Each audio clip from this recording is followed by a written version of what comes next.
এয়া মোহন বৰুৱাৰ পৰিয়ালবৰ্গ তেখেতক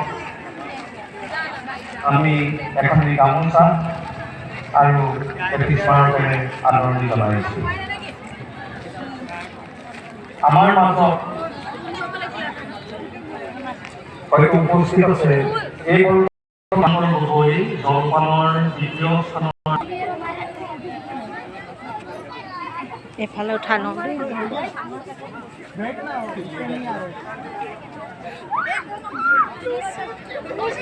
তেখেতক এখনি গামোচা আৰু এটি স্মাৰকে আদৰণি জনাইছোঁ।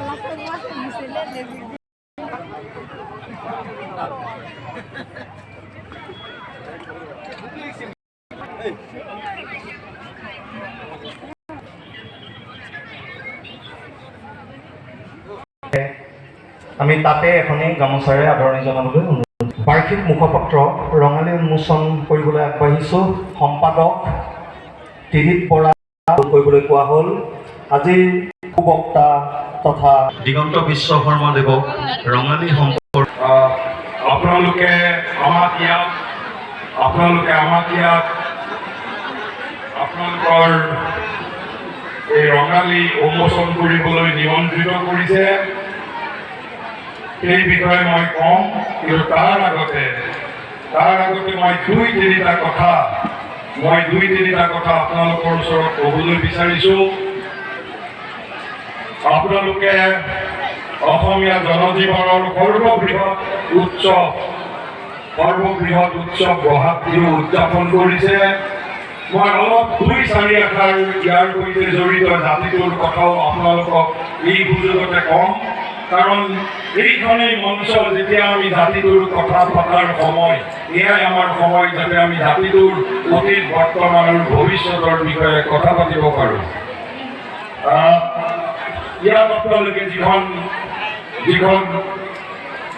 স্মৃতিগ্ৰন্থ উন্মোচন ইয়াত আজি আমি কৰিলোঁ, মই কিছু সময় পূৰ্বে সেইখনৰ মাজত কিছু চকু ফুৰাবলৈ সময় পাইছিলোঁ। এখন সৰ্বাংগ সুন্দৰ স্মৃতিগ্ৰন্থ।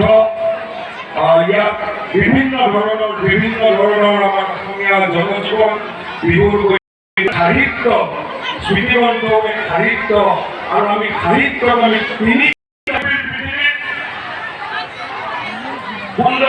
সুন্দৰৰে আৰম্ভ কৰিছে, কিন্তু শেষ কৰিছে চিৰসুন্দৰ। ইয়াত আপোনালোকে যিসকল শিল্পীক নিমন্ত্ৰিত কৰিব, ভৱিষ্যতক নিমন্ত্ৰিত কৰিব, আৰু আপোনালোকৰ বাবেও প্ৰয়োজনীয় কথা জ্যোতি গগৈদেৱে অসমৰ শিল্পীসকলক এটা দায়িত্ব প্ৰদান কৰি থৈ গৈছে। আমি স্বীকাৰ কৰিবও পাৰোঁ, আমি ভুল কৰিব পাৰোঁ।